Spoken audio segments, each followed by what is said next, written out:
지난 주일에는 우리 전교인 수양회 잘 다녀왔습니다. 감사를 드리고요. 또 지난 목요일 저녁부터는 디딤돌 아카데미에서 주관하는 평신도 사역자 훈련 과정이 또 시작이 되었습니다. 여러분 주보와 함께 또 그 내용을 받으신 분들이 많을 텐데요.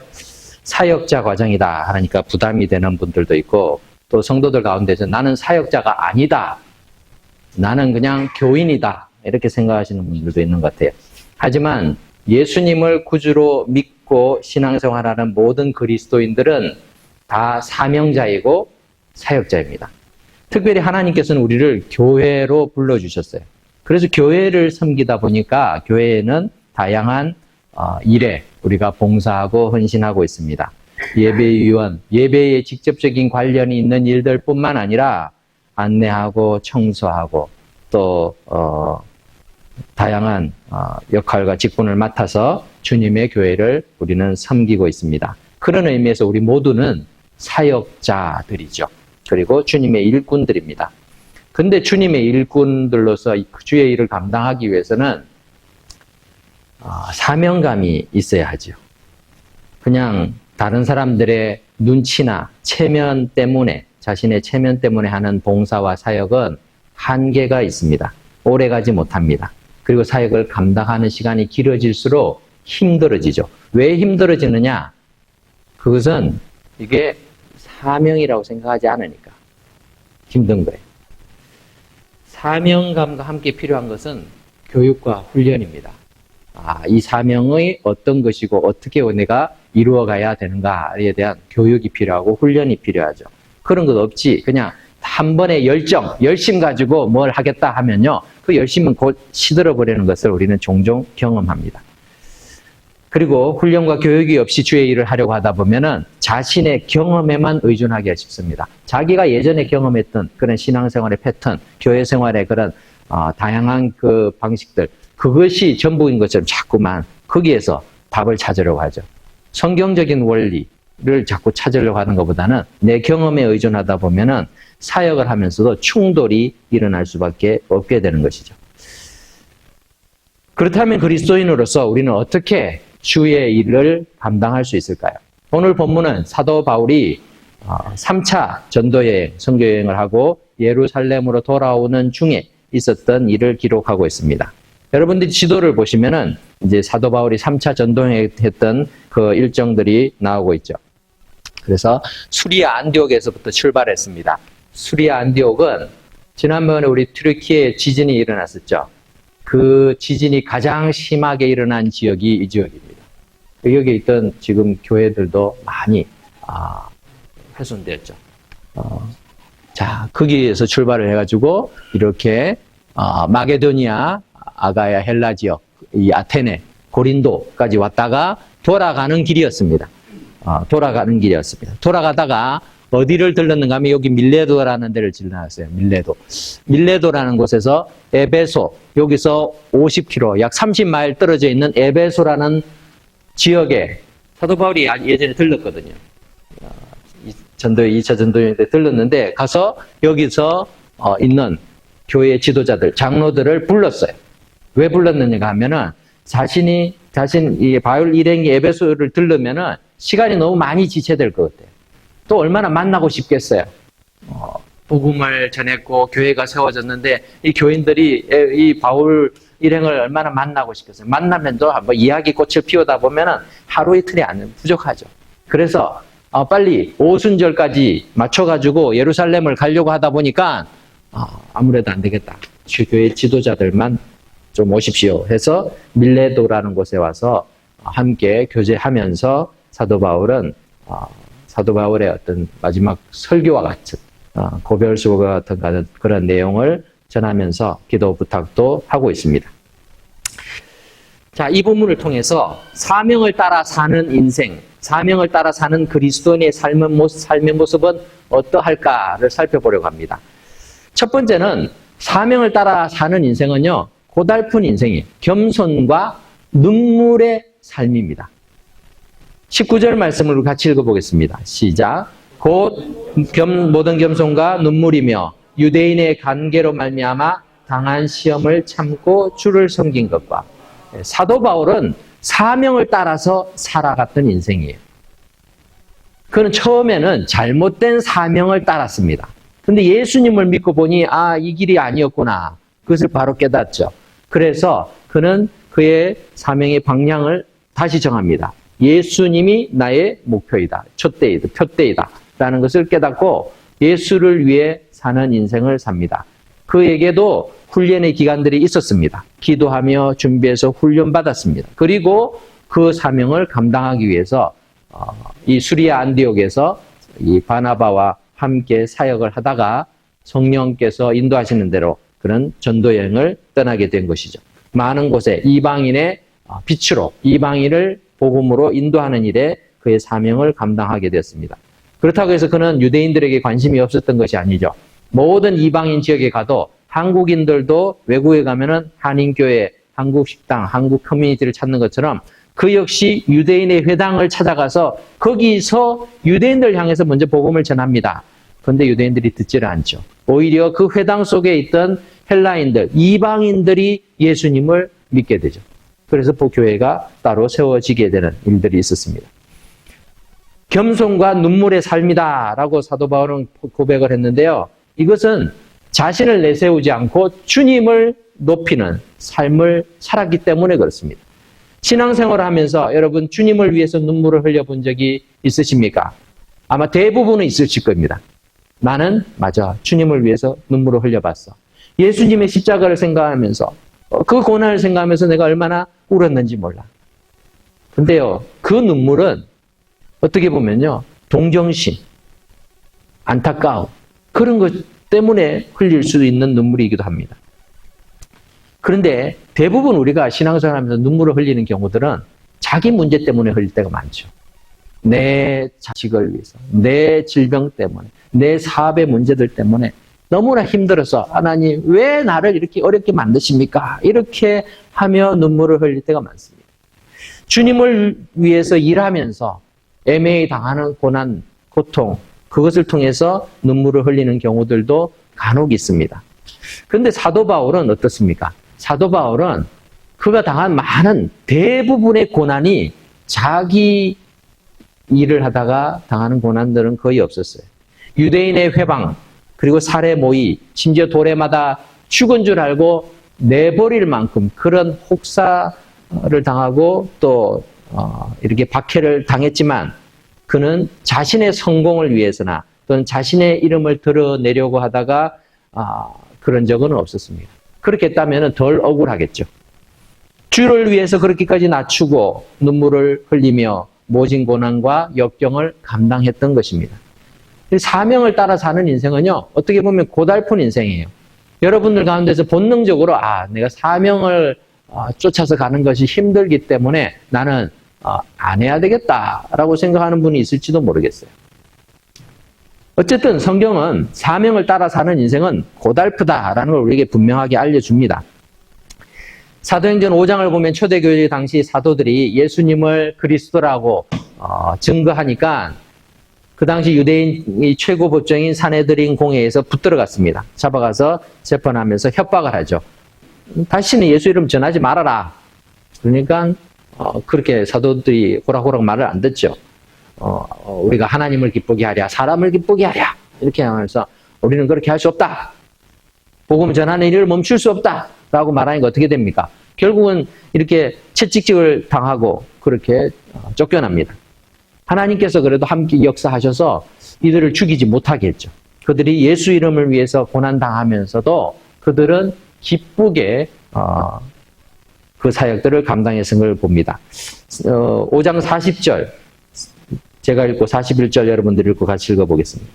그들이 옳게 여겨 사도들을 불러들여 채찍질하며 예수의 이름으로 말하는 것을 금하고 놓으니 사도는 그 이름을 위하여 능력받는 일에 합당한 자로 여기심을 기뻐하면서 공의 앞을 떠나니라. 예수 이름을 위해서 능력받는 것, 채찍질을 당하고 그렇게 핍박당하고 감옥에 이렇게 갇히는 일을 당해도 그것을 내가 그렇게 할 수 있다라는 그런 자격을 가졌다는 것에 대해서 기뻐했다라고 말하고 있어요. 나는 왜 이렇게 억울하게 고통을 당하고 핍박을 당해야 되는가? 이라고 생각하지 않았다는 것이죠. 이게 사명자와 그냥 일반 신자의 차이점이에요. 많은 교인들이 내가 예수를 믿으면 복을 받는다라고 생각합니다. 내가 예수를 믿으니까 사업이 잘 돼야 되고 건강해야 되고 또 우리 자녀들이 잘 풀리고 내가 원하는 것들이 모든 게 착착착 잘 진행이 돼야 된다라고 생각합니다. 그러한 교인은 교회에만 있는 게 아니라 다른 종교에도 많이 있어요. 그래서 종교를 가지죠. 자기의 유익을 가지기 위해서. 내가 원하는 것을 얻기 위해서 종교를 걷는 그런 사람들이 많습니다. 교회 안에도 없다고 할 수가 없잖아요. 우리의 신앙의 동기가 어디 있는지 한번 살펴보십시오. 나 예수를 믿고 내 인생 좀 풀리기를 원한다. 이때까지는 정말 힘들게 살았는데 이게 좀 잘 풀려서 뭐가 잘 되기를 원한다. 그런 분들 안 계세요? 어떤 분은 이제 복권을 이렇게 사면서 기도하는 마음으로 사요. 기도하면서 주님 이 복권 당첨되게 해주십시오. 복권 당첨되면 이거 하겠다. 저는 주위에 복권이 당첨되면은 교회를 지어주겠다. 복권을 당첨되면 뭘 해주겠다. 뭐 하겠다. 주를 위해서 뭘 하겠다는 사람 많이 봤어요. 우리 교회뿐만 아니라 다른 교회 집사님도 저한테 자기가 복권이 당첨되면은 하던 거 다 세탁소 하시는 분들 하던 거 그만두고 자기 신학교를 하나 짓겠다. 막 포부를 넓게 밝혀요. 근데 전제가 있어요. 당첨이 되면. 당첨되기 전에 절대 안 하겠다는 거죠. 그 하나님하고 이렇게 흥정하는 거죠. 흥정이 아니죠. 우리 신앙생활은 흥정하는 게 아니죠. 하나님은 이미 우리에게 하셨고 구원의 선물을 주셨는데 신앙생활이 내가 뭘 이렇게 예수님 앞에 나와서 뭘 하면서 내가 요거 할 테니까 뭐 해주세요. 이게 아니라는 거죠. 여러분 헌금하는 게 내가 헌금하면은 하나님 헌금했으니까 11조 했으니까 배로 소득이 늘어나게 해주십시오. 이런 마음으로 11조 하는 분 없어지겠죠. 없습니다. 그래서는 안 되겠죠. 하나님이 나의 삶의 전부이시고 내 생명의 주인이시다라는 걸 인정하는 그 고백이 바로 우리의 헌신이에요. 물질을 통해서도 나타나고 우리의 시간 사용을 통해서도 나타나고 우리의 재능 사용을 통해서도 나타납니다. 그런데 이 사람이 그냥 일반 신자이냐 아니면 사명자인가를 구분하는 것은 쉬워요. 아주 쉽습니다. 내가 어떤 대가를 가지고 봉사하느냐, 헌신하느냐, 어떤 대가를 기대하면서 하느냐라는 거죠. 사명자는 그런 기대하지 않아요. 아니, 사명을 가지고 주의 일을 하면 할수록 내게 다 돌아오는 것은 손해볼 일밖에 없다는 걸 알고 있어요. 알면서도 한다는 것이죠. 나를 그 일에 불러주신 것에 감사하기 때문에 그렇습니다. 그게 사명을 따라 사는 인생입니다. 또한 사명을 따라 사는 인생은 두 번째로 생명을 살리는 삶입니다. 다시 말하면 복음을 전하는 삶이에요. 복음을 위해 살아가는 삶. 여러분 복음이 무엇입니까? 예수 그리스도를 믿으면 예수님이 구주로 믿는 순간 하나님이 약속하신 그 영원한 생명, 영생과 천국, 백성, 하나님의 자녀의 권세를 누리게 되는 그러한 생명을 얻게 되는 것을 소개하는 것이잖아요. 그러니까 결국 생명 살리는 일입니다. 20절, 21절을 우리 같이 읽어보겠습니다. 시작. 유익한 것은 무엇이든지 공중 앞에서나 각 집에서나 거리낌 없이 여러분에게 전하여 가르치고 유대인과 헬라인들에게 하나님께 대한 회개와 우리 주 예수 그리스도께 대한 믿음을 증언한 것이라.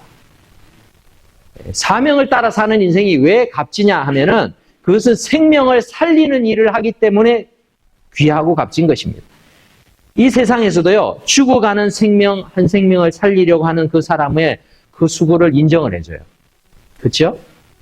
어제 부산 근처에서 한밤중에 400m를 바다를 헤엄쳐서 물에 빠진 한 여인을 구출한 해양경찰 소식이 뉴스에 있는 걸 잠깐 봤습니다. 일본에서는 21년 전에 도쿄 지하철역에서 이 술에 취해서 선로로 떨어진 일본인을 구하려다가 숨진 이수현이라는 청년이 있어요. 매년 그날이 되면은 일본인들이 이 사람을 의인이라 해서요, 추도식을 합니다. 잊지 않으려고. 외국인이, 유학생이, 청년이 못다한 나이에 술 취한 일본인을 구하려고 선로로 뛰어들었다가 다 죽었어요. 결국 다 죽었습니다. 기차가 들어오는 걸 보면서 술 취한 사람이야 모르고 뭐 떨어졌고 뭐 어쩔 수 없잖아요. 말짱한 정신에 유학생이 할 일이 얼마나 많아요. 그런데 자기가 그 생명을 위해서 자기 생명을 걸고 구출하려고 했다는 것 자체가 얼마나 사람들에게 충격이 되었는지 모릅니다. 세상에서요, 생명을 살리려는 사람들, 그 사람들을 얼마나 귀하게 여깁니까? 하나님께서 주신 생명을 가진 다른 사람들을 해치는 것만큼 나쁜 인생 없습니다. 그래서 세상에서도요, 살인죄를 중범죄로 다루고 있지 않습니까? 반면 생명을 살리는 일에 힘쓴 사람들은 귀하게 여기고 존경합니다. 예수님을 믿는 사람들은요, 생명을 살리는 일에 부름받은 사람들입니다. 나 혼자 잘 살고 잘 먹기 위해서 예수 믿는 게 아니라는 것입니다. 교인의 수준에서가 아니라, 신자의 수준에서가 아니라 하나님이 왜 우리를 구원하셨는가를 우리는 곰곰이 생각해 봐야 됩니다. 그것을 바로 깨닫는 사람이 바로 사명자이고 사명을 따라 사는 그리스도인인 것입니다. 단순히 이 땅에서 끝날 생명을 그저 멋들어지게 잘 살기 위한 그런 생명이 아니라 영원히 누리게 되는 생명, 그 생명이 예수님께 있다는 것을 알고 그 예수님의 복음, 그 구원의 복음, 생명을 살리는 복음을 다른 사람들에게 전하고자 힘쓰는 자들이 바로 사명을 따라 사는 인생인 것입니다. 교인이 아니라 사명을 따라서 사는 주님의 제자로 우리를 부르셨음을 깨닫는 사람들은 우리의 가정, 우리의 일터, 우리의 교회뿐만 아니라 각종 모임도 내게 주신 그런 사역지가 되는 것이죠. 그곳에서 나는 사명을 감당하기 위해서 하나님이 보내셨다라는 것을 우리는 인정하고 인식하고 그것을 위해서 살아가는 삶을 살게 될 것입니다. 사명을 따라 사는 인생. 결국 생명을 살리기 위해서 주의 복음을 전하는 일을 귀하게 생각하고 그 일이 내 일이라고 생각하고 살아가는 인생인 줄 믿습니다. 마지막으로 사명을 따라 사는 인생은 사명을 생명보다 귀하게 여기는 삶입니다. 자신의 생명을 걸 만큼 귀한 사명이 있기 때문에 가능한 것입니다. 결박과 환난도 두려워하지 않는 것은 그 사명의 가치를 알기 때문에 그렇습니다. 22절부터 보면 사도 바울은 이렇게 말합니다. 지금 에베소의 장로들, 에베소의 교회 지도자들을 불러놓고 이렇게 고백하는 거죠. 보라, 이제 나는 성령에 매여 예루살렘으로 가는데 거기서 무슨 일을 당할는지 알지 못하노라. 사실 알지 못하는 게 아니에요. 알고 있어요. 알고 있는데 지금 뭐라고 얘기하는 거냐면은 무슨 일을 당한지 알지 못한다. 그 말은 지금 아주 어려운 일을 당할 것이다 하고 지금 얘기하는 거예요. 무슨 일입니까? 23절에 보니까 오직 성령이 각 성에서 내게 증언하여 결박과 환난이 나를 기다린다 하시나. 성령님이 자꾸 알려주시는 거예요. 네가 앞으로는 어려움을 당할 거야. 네가 감옥에 갇힐 거야. 네가 많은 고난을 받을 거야. 라는 걸 성령께서 계속 알려주고 계십니다. 사람을 통해서도 알려주시고 환상 중에서 깨닫게 해주세요. 아, 내가 예루살렘에 가면은 어려움을 닥치겠구나. 그러면 일반적으로 우리는 어떻게 해야 되죠? 안 가면 되죠. 안 가야죠. 그 어려움 당할 일을 왜 가요? 근데 사도 바울이 뭐라고 얘기합니까? 24절 같이 읽어보겠습니다. 시작. 내가 달려갈 길과 주 예수께 받은 사명, 곧 하나님의 은혜의 복음을 증언하는 일을 마치려 하면은 나의 생명조차 조금도 귀한 것으로 여기지 아니하노라. 내게 불러주신 주님의 사명이 그곳에 가야 되는 것이기 때문에 내가 거기 가면서 당하는 어려움은 문제될 게 없다는 거죠. 나를 위해서 사명을 포기하는 것이 아니라 사명을 위해서 내 생명을 포기하겠다. 사도 바울은 그렇게 결정했습니다.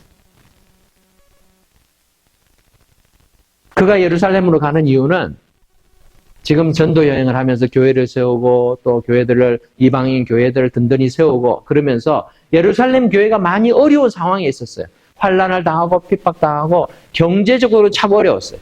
그러니까 이 이방인 교회들이 예루살렘 교회를 위해서 선교 헌금을 모았어요. 구제 헌금을 모았어요.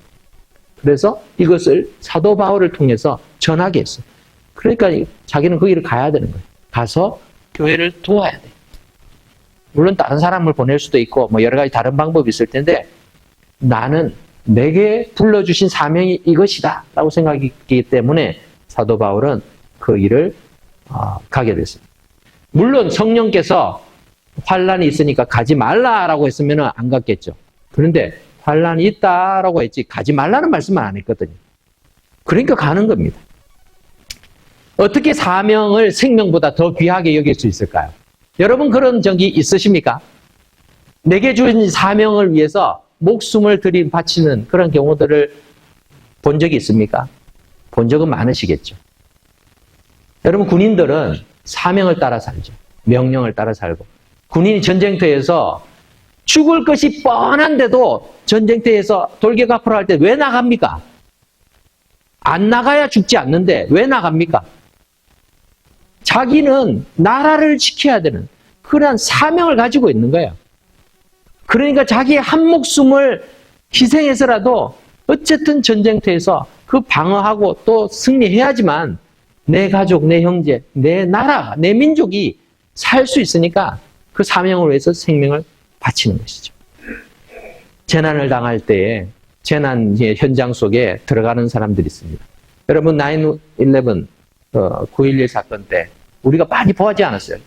TV로 먼저 하나가 이게 비행기가 부딪혀가지고 폭발을 해가지고 사람들은 거기서 줄줄이 막 이렇게 탈출하려고 애를 쓰는데 거기로 올라가는 사람들이 있었어요. 소방관들이죠. 소방관들. 올라갑니다. 그 사람 다 죽었어요. 사명으로 자기들은 생명을 살려야 되니까 그 위험한 자리에 다른 사람들 다 나오는 그 자리를 올라가지 않습니다. 이 땅에서요, 사명을 따라 사는 사람들은요, 죽음을 두려워하지 않아요. 그런데 자신의 안일함과 편안함과 성공과 그런 자신의 욕망을 따라 사는 사람은요, 조금만 불리하고 위험해도요, 몸을 사리죠. 사도 바울은 사명을 따라서 살았습니다. 그것을 우리가 어떻게 알 수 있느냐? 디모데 후서는 사도 바울이 쓴 마지막 편지예요. 로마의 지하 감옥에 갇혀서 처형 날짜를 기다리고 있을 때 그렇게 쓴 편지에 디모데에게 보내는 편지에서 이렇게 말하고 있죠. 4장 7절 나는 선한 싸움을 싸우고 나의 달려갈 길을 마치고 믿음을 지켰으니 이제 후로는 나를 위하여 의의 면류관이 예비되었으므로 주 곧 의로우신 재판장이 그날에 내게 주실 것이며 내게만 아니라 주의 나타나심을 사모하는 모든 자에게 도니라. 아멘. 무슨 말입니까? 사명을 따라서 살 때 이 땅에서 내 생명은 이제 곧 끝날 거야. 이제 로마 이 감옥에서 나와서 처형당할 것이 분명한데 그게 이제 느껴지는데 그렇지만 나는 그 선한 싸움을 싸웠고 달려갈 길을 다 마쳤어. 내게 있어서는 이 땅에서 죽음으로 끝나는 게 아니라 의로우신 재판장께서 약속하신 그 의의 면류관 내게 예비되어 있다. 나는 그것을 바라보면서 나아간다. 여전히 그런 목표를 가지고 담대하게 나아가는 것을 보게 되죠. 지난 목요일 디딤돌 아카데미 개학예배 볼 때 우리 설교하신 목사님이 인간은 3번 태어난다 이렇게 말을 했어요. 한 번은 어머니 뱃속에서 태어나는 걸 말하고 육체적 출생을 말해요. 두 번째는 모든 신자들이 경험하는 부분이죠. born again, 우리가 거듭나는 거. 예수님을 믿고 다시 태어나는 거. 이것을 말하고 이렇게 말을 세 번째는 사명을 깨닫고 사명을 위해서 이렇게 헌신하는 그 순간이 세 번째 태어나는 것이다. 이렇게 말하는데 사실은 모든 인간에게 적용되는 게 아니죠. 제가 볼 때는 이거는 그리스도인에게 적용되는 말입니다. 모든 그리스도인은요, 3번 태어나는 거죠. 아니, 어떤 분에게 보면 2번 만에 해결될 수도 있어요. 내가 거듭날 때 사명으로 바르게 무장해서, 이 사도 바울처럼 바로, 회심과 동시에 사명을 따라 살 수도 있습니다. 근데 우리 대부분은 그렇지 못할 때가 많죠. 신앙적인 지식도 약하고, 또 하나님 뜻을 알지 못하고 우리가 준비되지 못해서, 믿음으로 거듭나서, 천국에 대한 소망을 가지고 살긴 하는데, 사명에 대해서 눈 뜨는 데는 시간이 걸릴 때가 많이 있습니다. 그러나 정말 사명을 발견하게 되면요, 나이가 상관이 없어요. 세상의 노래에도 그런 노래가 있잖아요. 뭐 내 나이가 어때서, 그죠? 제가 제대로 들어본 적은 한 번도 없지만, 우리 교회 성도들 가운데서요, 90이 다 돼서도요, 열심히 성경 문제 이거 퀴즈 풀고 계신 분 계세요. 근데 점수도 아주 좋아요. 10점 만점, 9점 이렇게 받으신 분들이 얼마나 대단하십니까? 근데 이거는 사명 없어도 할 수 있어요. 그죠? 그렇게 할 수 있는 일이지만, 그래도 성경 말씀을 그래도 보고 묵상하고 하려면 시간을 투자해야 되잖아요. 다른 일을 하는 것보다 내가 이 일을 위해서 하나님의 말씀을 읽고 하나님의 말씀을 더 알아보겠다 하는 그런 말씀 열정이 있으니까 하는 것이죠. 더 나아가서 사명은 결국 주를 위해서 사는 거잖아요. 내 삶을 살아가는 게 아니에요. 여러분, 직장 생활을 하지 말라는 것도 아니고 가정을 돌보지 말라는 것도 아닙니다. 하지만 직장 생활하는 것도 가정을 돌보는 것도 사명을 따라서 하면요, 그 삶의 방향이 달라지는 거예요. 내가 뭐가 잘 돼야지만 되는 게 아니라 못 되어도 안 되어도 어려워도 사명자들은요, 그것 때문에 흔들리지 않는 것이죠. 사도 바울은 이 사명으로 살았고 사명을 위해서 자신의 목숨까지 기꺼이 바쳤던 사람입니다. 그렇게 할 수 있었던 것은 이 땅의 삶이 전부가 아니라 지극히 작은 일부분이고, 의로우신 재판장께서 의의 면류관으로 보상하실 것을, 그 약속을 믿었기 때문에 가능한 것이죠. 이 땅에서 열심히 수고한 사람들에게 돌아오는 보상들은 기껏해야 그 가족들에게 보상해주는 그 정도밖에 되지 않을 것입니다. 그리고 사람들이 그 사람들 이름을 기억해주는 것, 그것을 위해서도요, 그 사명을 위해서 목숨을 거는 사람들도 많습니다. 하지만 우리에게는요, 하나님께서 영원한 생명을 약속하고 천국의 상급을 하나님이 인정해 주신다는 그런 놀라운 약속들이 있습니다. 그렇기 때문에 우리가 이 땅에서 힘들고 어려워도, 그리고 우리의 육신이 점점 약해지더라도요, 우리의 눈, 우리의 영적인 시선들이 흐려져서는 안 돼요. 주를 향해서 주를 바라보면서 나아가야 되는 것입니다. 말씀을 맺겠습니다. 사랑하는 은혜와 평강교회 성도 여러분, 하나님께서 여러분들을 사역자로 부르셨고 사명자로 불러주셨던 것을 믿으시기 바랍니다. 이야, 아멘이 부족한데요. 하나님이 여러분을 사명을 따라 살라고 부르신 것을 믿으시기 바랍니다. 단순히 예수 믿고 천국 가야지, 내 인생 즐겁게 편하게 지내면서 주일 되면 교회 와서 예배 드리고 이렇게 지내다가 말씀 안 부리고 그렇게 잘 살다가 천국 가야지, 이러한 목표로 살지 마시기 바랍니다. 그 인생은요, 의미 없는 인생이에요. 하나님께서 예수님을, 당신의 아들 예수님을 십자가에서 죽이시면서까지 우리를 살려주신 그 보람이 없잖아요. 그냥 자기 인생 그냥 즐겁게 잘 사다가 죽어서 천당 가는 그걸 기대하는 인생을 위해서 하나님 우리를 불러주셨을까요? 주님의 나라를 선포하고 주님의 나라의 능력을 이 땅에서 경험하며 하나님의 사람으로 하나님의 맡겨주신 그 사명을 감당하면서 어려움 속에서도 주를 바라보면서 주님의 약속을 기대하면서 자신의 생명까지도 담대히 맡길 수 있는 그 믿음으로 살아가는 인생 보면 하나님이 잘했다, 착하고 충성된 종아, 네가 어떻게 살아왔는지를 내가 기억한다, 그렇게 말씀하지 않겠습니까? 적어도 우리가 하나님 앞에 섰을 때 부끄러운 구원을 얻지 않는 인생이 되면 좋겠어요. 하나님, 제가 힘도 없었고요, 건강도 문제가 많았습니다. 제 사업에 실패했습니다. 내 자녀들도 내 마음대로 되지 않았습니다. 그러나 그럼에도 불구하고 제가 주님 바라보고 주의 일, 주님 맡겨주신 일들을 위해서 이름도 없이 빛도 없이 사람들은 손가락질하고 핍박하고 또 조롱할지라도 그 길을 걸어왔습니다. 이렇게 고백할 수 있는 인생이 된다면 그 인생은 실패의 인생이 아니라 하나님이 인정하시는 성공의 인생, 또 축복의 인생이 되는 줄 믿습니다. 이 사명을 따라서 살아갈 수 있는 저와 여러분 되시기를 주의 이름으로 축복합니다. 기도하겠습니다.